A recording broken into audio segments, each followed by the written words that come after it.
Yeah. Unplugged. We in the tent now. Yeah. Pulled up to the woods, real talk, no filter. Life hit different when you sit with a healer. Campfire glow, yeah, the truth get loud. No stage, no mask, just a man in this crowd. We talk pain, we talk growth, we talk purpose. Every scar got a story underneath the surface. From the struggle to the strength, yeah, we laying it out. If you listening close, you gon' figure it out. This ain't just a pod, it's a place to be real, where the silence get loud and the broken can't heal. So step in the tent, leave the world outside. Unplug conversations, let your truth ride. Yeah. You know what I mean? Or even just like my suffering. I know somehow, some way, I don't know how. God is way bigger than me. Right. Somehow he's going to, I don't know how, get the glory still out of all this. Right. And that's exactly why, I started this series, why I have you here, is to hopefully inspire somebody, let them see the grace of God, what Yes, he did sir. for you, what he's going to be doing for me, because, I'm going to document my whole process. Yep. I don't know if your doctors allowed you to do any of that stuff, but I'm going to push mine. It's a whole different world today. I mean, I think I was just so focused on listening to what they're saying. I was like, I just wanted to know what they were talking about to make sure I had a clear understanding of all the treatment, Exactly. everything. So like, I don't think I could even if I wanted If- I wanted to document it, I don't think I was just your mind wasn't. my mind wasn't set to, hey, let me document this, because I was just so focused on taking my wife would take all the Right, notes. I didn't take right. I was taking notes. I was just listening, Same thing. asking the questions, just make sure everything was good. So Same thing. so, but yeah, that was the first thing. But go ahead. Yeah, so yeah, my wife is going to be there too, and Yeah. and I know she's a medical doctor. She's going to know a lot Yeah. more than me and going to be taking notes. But I think for me, because I always just got to play stuff back, it's going to be good for me to have a recording to go back to it. So I mean, honestly, what I do sometimes, I do all the time. The doctor takes very good clinical notes, so I go back and read those notes to make sure I didn't miss anything. Got it. So like, if I see anything I miss, I'll go back and I'll email them a question. Hey, what does that mean? Because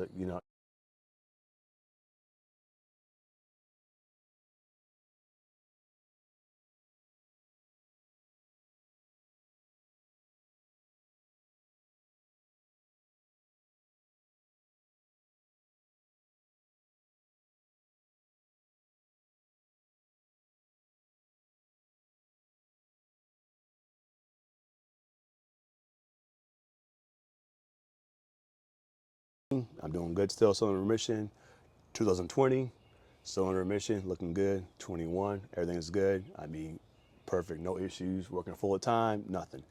2022, around March, I do a bone marrow biopsy. That's when they go in the back, they pull a bone marrow out, they get a really deep understanding of your blood. Because you can get some tests done by just the blood work, but the bone marrow shows a bigger picture. So they noticed that my blood work is changing, and so they're telling me you have to get off this drug because it's changing your blood. And so, and one of the notes said that I gotta get off the ASAP because they can see this is gonna lead to another cancer called MDS. So MDS basically is a cancer that doesn't produce the quantity and the quality of your red cells, your white cells, your hemoglobin, again, your blood. Because the cancer they're both blood cancers in my blood. They're both blood cancer, okay? So this is March 22. They're telling me this. They're like, this could lead to MDS. We need to get you off this drug. So 2022, I'm like, okay, cool. They got me off the drug. 23, I'm doing great. I can see my numbers starting to decline. So I'm starting to question them, like, hey, well, I see my numbers, my white counts are going down. And they're kind of just like, if you're not sick, you ain't get no infections, we're good, don't worry about it, okay? Okay. Fine, I'll keep living life. So another blood work, about June. Hey, these numbers are dropping again. I can see them again dropping. They're not getting any better. They're getting worse. Again, are you sick? Infections? Nope, I got nothing. I'm good. I'm healthy. I don't got no symptoms. I'm going to the gym. I'm working out, eating protein, doing my thing. You know what I mean? So, November of 2024, I do a biopsy. They pull out the biopsy, and sure enough, MDS comes back up. Wow. So they knew that in 2022, I was getting ready to start. It's going to start forming. So it just took a couple of years for it to actually form, but I knew my numbers were dropping. I could see I know my blood.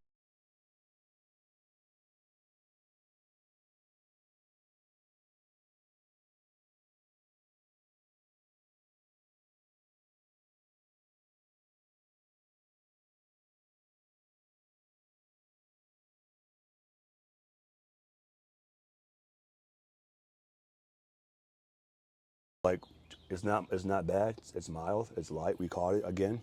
So they're like, just go home, enjoy your Christmas, enjoy your Thanksgiving, enjoy your New Year's. We'll see you back in February. Wow. I was like, okay. I'm just okay. So, but the whole time I got this back in my mind now. Here we go again. Cancer coming back again. And so I meet with a specialist. She's actually an MDS specialist. So I meet with her. She was like, yes, you have MDS. Here's your plan. So I had to do a week of chemotherapy for a full week. I go do chemotherapy for a full week, and then I get the 3 weeks off. So for February, March, April, May, June, that's what I'm doing. So a week of chemotherapy, 3 weeks off. A week, 3 weeks off. So by the third cycle of that, I'm back in remission again. It's gone. They got it cleared out.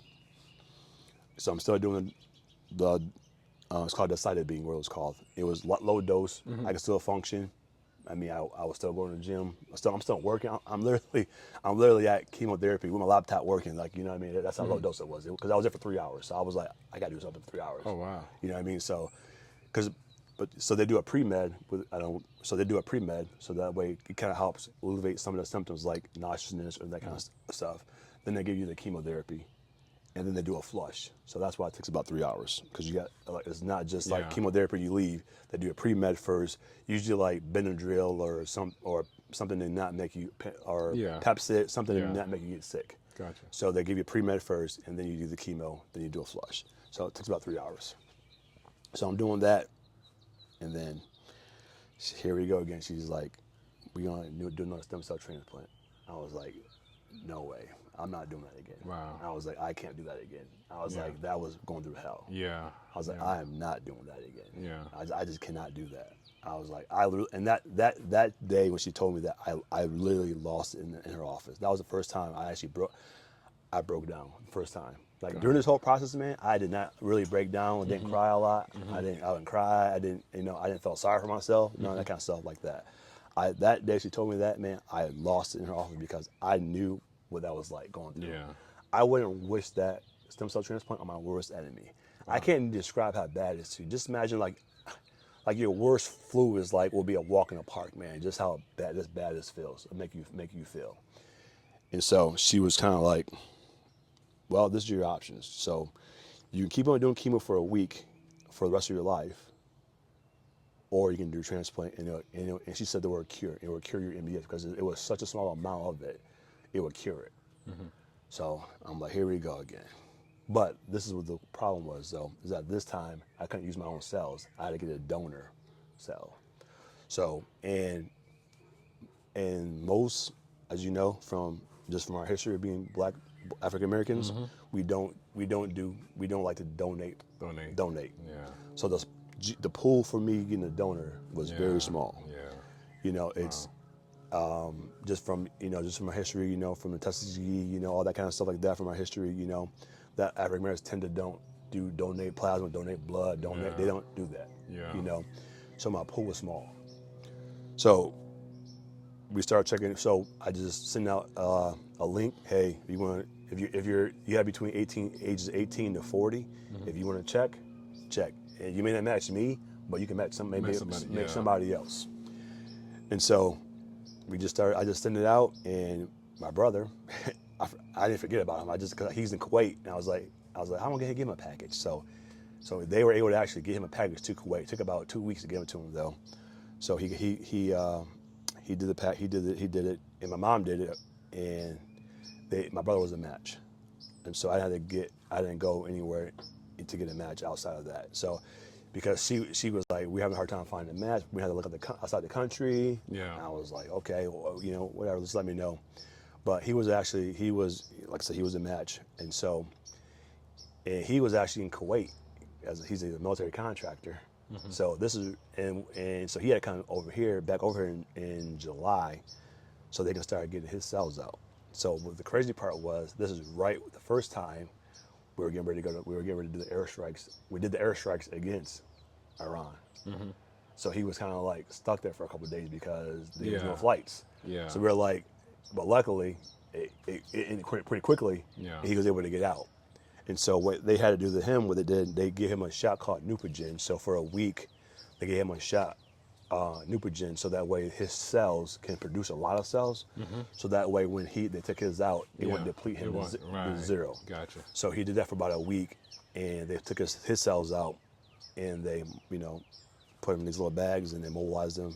And so here we go again, August 18th. No, I'm sorry, August 11th. I gotta go back to the hospital again to do the transplant again. So I decided to go ahead and do it because I did not want to.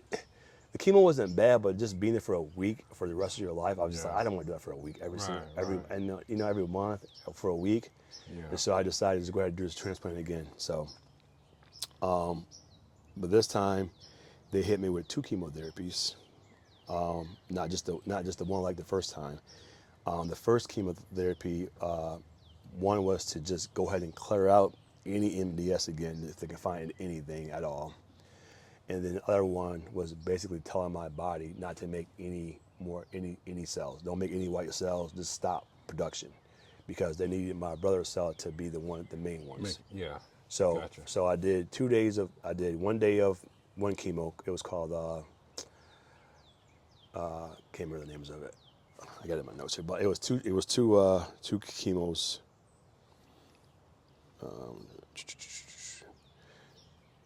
And basically, so one basically told my body to stop making white cells, and one would kill out the rest of the cancer. So I did 2 days of each.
years ago I started eating beef or pork, but it wasn't exercising. And shit, I don't know if you ever saw on Starbucks, on my Facebook page, I used to go to Starbucks, man. Yeah. Every morning, especially when I was in grad school.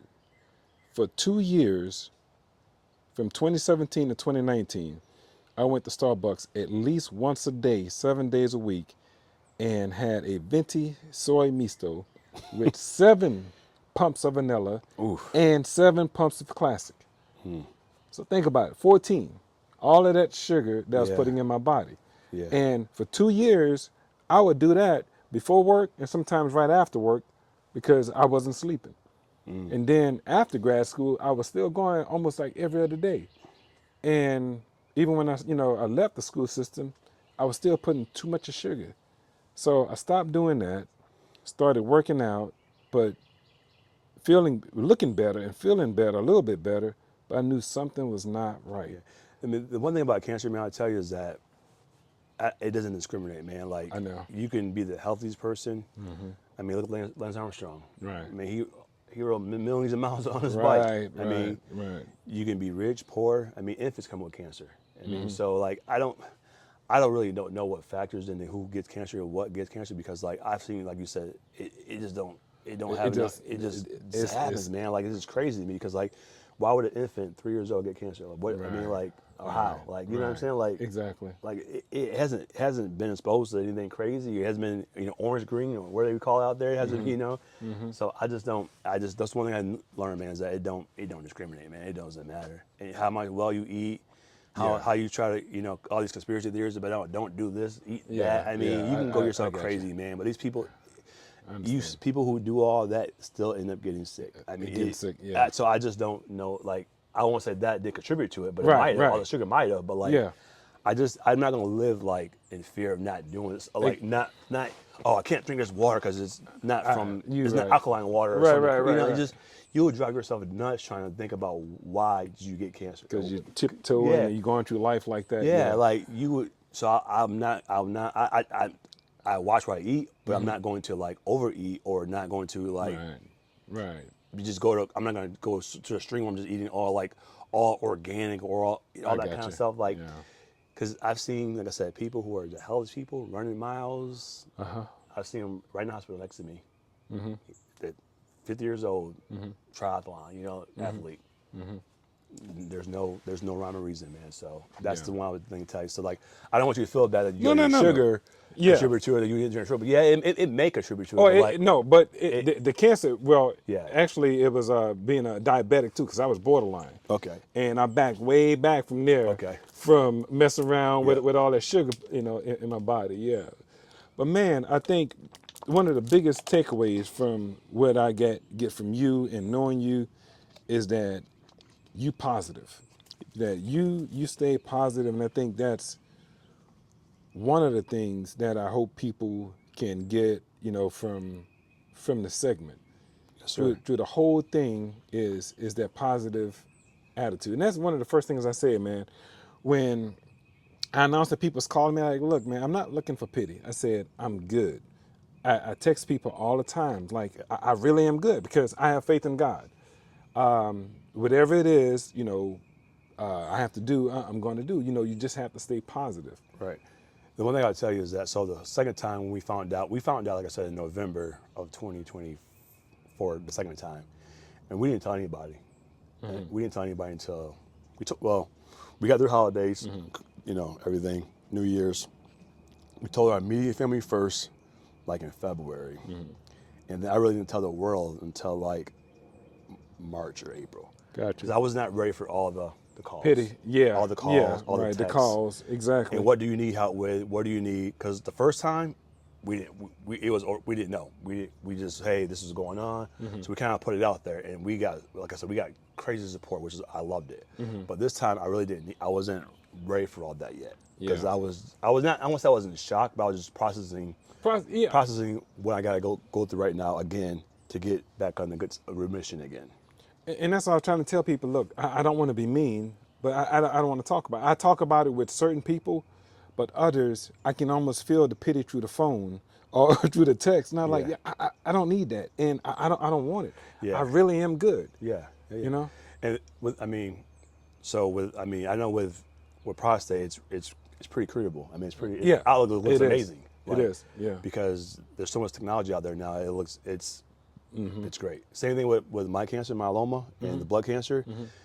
I mean, 10 years ago, it'd have been like a probably 15 years ago, it'd been like a death sentence almost. Yeah, yeah. But because the treatment has advanced so much, Right. that people are living longer, healthier, just, I mean, 70, 80 years old, living for 30 years with it. So it's not a death sentence anymore. It's not, with yeah. the cancer, really not.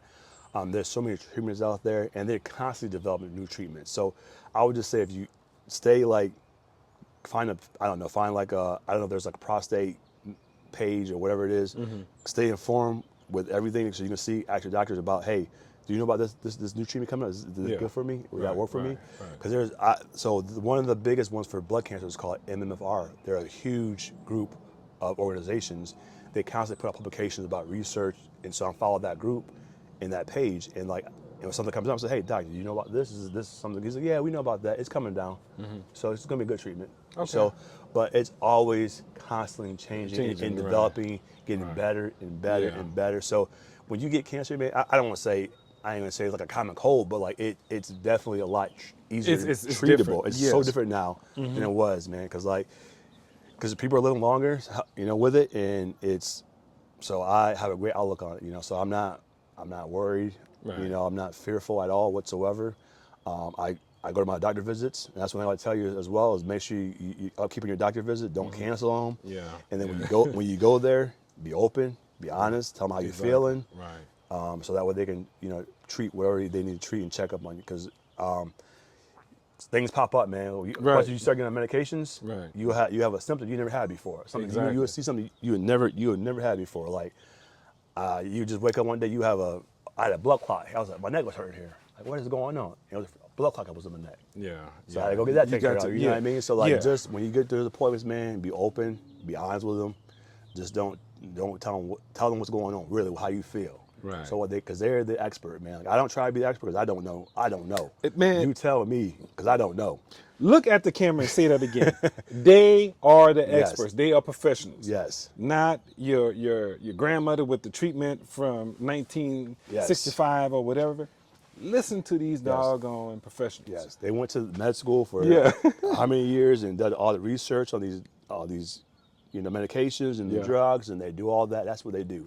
Right. So I'm not going to tell them how to do their job. I'm just going to tell them how I feel and let me know what you think. Because you are the professor. You have a PhD behind your name. Right. Whatever For a reason. For a reason. You know what I mean? Not me. So, listen to them, man. So, and if you don't feel comfortable, hey, go get a second opinion. But most doctors I've dealt with in the cancer world, they are very, very understanding.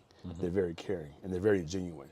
Yeah. And they're not gonna tell you really anything that's not right. Exactly. And most of them also, they don't make decisions by themselves. Oh yeah. So there's always a team. Exactly. There's a team of smart people in this room that's been doing this for years that make a decision together. Right. So I tell you an example. So when I first got diagnosed with MDS, they wanted me to go directly to stem cell. They didn't want to do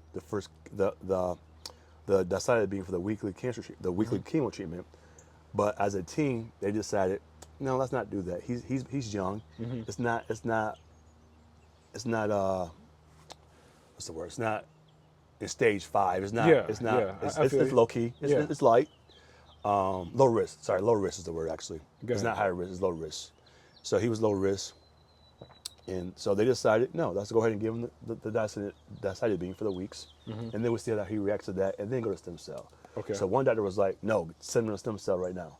So as a group, they decided that wasn't not the case. So they don't make decisions by themselves. There's a team of, my blood doctors are called hematologists. So there's a team of hematologists that work together.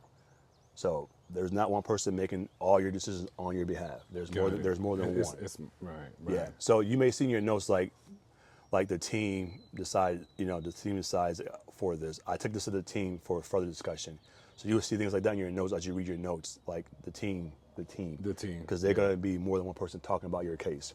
So it was interesting because my MDS specialist, when I first met her in February, she was like, "You may have not known me, but I know who you were 15 months ago because I've been watching you." Wow. So they've been watching my numbers. So, Yeah. So they knew this was going to lead to MDS. Yes. But they just had to wait for all the boxes to be checked, so I understand. to give me a full diagnosis. Got it. Because like I said, I noticed it almost a year before they even gave me the full diagnosis that my numbers were dropping. Because I was getting blood work done every 3 months still. Yeah. I would go every 3 months, get blood work done, and I'll go look at my labs from my entry app, and I'll see yellow. I need to be in the green, like, you know what I mean? Yeah, like, yeah. And so she was like, "Yeah, you may not know me, but I know who you were." Because she's been looking at my reports. They've been talking about me, so all the cases they talk about everybody's cases together. So That's interesting. yeah. Yeah. So it's not one doctor making your decision, especially in that world. Now, it may be like your primary care. Yeah, do your little checkup. She may make your decisions, but like when it comes to that cancer world, there's more than one doctor. More than, yes. Yeah. I see that already. Yeah. So I don't see it's crazy because like you go there. I go to Levine uptown Charlotte. All the doctors, they know who I am. They talk to because I've seen all of them. You know what I mean? I've not just seen one doctor, but there's one specialist who does. I see like my primary specialist. But yeah. Man, that's awesome. Yeah. So Terrance, if you can give one advice, looking at this camera, to anybody, male, female, young, old, anybody that's watching, just give them one final nugget or something from the tent that hopefully will either save their life or make their life better or something. Especially dealing with cancer, the one thing I would say is accept help. You can't do it all by yourself. Because there's some days that you're gonna feel down. Some days you're gonna have some great energy. So I would say the biggest thing for me was really because as a man, especially, we want to do things ourselves. We're strong. We want to do it ourselves. Right. So get vulnerable. Let your wife, your grandmother, whoever it may be, help you. Accept that help. It's a delicate balance between I want to do it all by myself and need help. I know it is, but you got to kind of find your balance to where you don't want to make yourself too worn down. Yeah. But you want to make sure that you do get the help that you need, so that way you can recover, and you can be able to get back to your normal routine, your new normal, because it won't never be normal again. It's going to be your new normal. Your new normal. Yeah, new normal. And because now my new normal is going to the doctor every 3 weeks or 4 weeks, get a checkup. You know what I mean? Yeah. So even though I'm in remission, I'm recovered, I'm still have a new normal going to the doctor, doing all these things all the time. So you may have to adjust your schedule a little bit, but just make sure you accept that help from people. I understand.